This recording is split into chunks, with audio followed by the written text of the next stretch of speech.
ഫോണും ടി വിയും എല്ലാം ഒഴിവാക്കിക്കൊണ്ട് ഇങ്ങനെ കളിക്കാൻ അവസരം ഒരുക്കി കൊടുക്കുന്ന എത്ര പാരൻസ് ഉണ്ട്? കുഞ്ഞുങ്ങൾക്ക് ഒരവസരം ഇതുപോലെ കൊടുക്കുന്ന എത്ര പാരൻസ് ഉണ്ട് ഇന്നത്തെ കാലത്ത്? ഫോണിൻ്റെ മുമ്പിലും ടി വിയുടെ മുമ്പിലും സമയം ചിലവഴിക്കുന്നതിനേക്കാൾ എത്രയോ നല്ലതാണ് കുഞ്ഞുങ്ങൾ ഇങ്ങനെയൊക്കെ ചെയ്യുന്നത്. അവരെ കയ്യിൽ അഴുക്ക് പറ്റട്ടെ, അവരെ കയ്യിൽ മണ്ണ് പറ്റിക്കോട്ടെ, അവരെ കയ്യിൽ വെള്ളം പറ്റിക്കോട്ടെ, അവരെ കയ്യിൽ അഴുക്കെല്ലാം പറ്റിക്കോട്ടെ, ഒരു കുഴപ്പമില്ല. നമുക്കവരെ പിന്നീട് കളിച്ച് കഴിയുമ്പോൾ അവരെ വൃത്തിയാക്കി എടുക്കാവുന്നതല്ലേ ഉള്ളൂ. ആ കളിക്കുമ്പോൾ കിട്ടുന്ന ആ സമയത്തെ ആ ഒരു എൻജോയ്മെൻറ്റ് അവർക്ക് എന്ത് ചെയ്താലും കിട്ടത്തില്ല. ഫോൺ നോക്കിയാലും കിട്ടത്തില്ല, ടി വി കണ്ടാലും കിട്ടത്തില്ല, എന്ത് ചെയ്താലും കിട്ടത്തില്ല. അവർ ശരിക്കും മണ്ണിലും വെള്ളത്തിലും വെയിലിലും ഒക്കെ ഇരുന്ന് കളിച്ച് ശീലിക്കണം.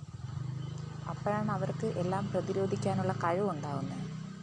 നിങ്ങൾ ആരൊക്കെ എത്ര പാരൻസ് കുഞ്ഞുങ്ങൾക്ക് ഇതുപോലുള്ള അവസരങ്ങൾ ഉണ്ടാക്കി കൊടുക്കും?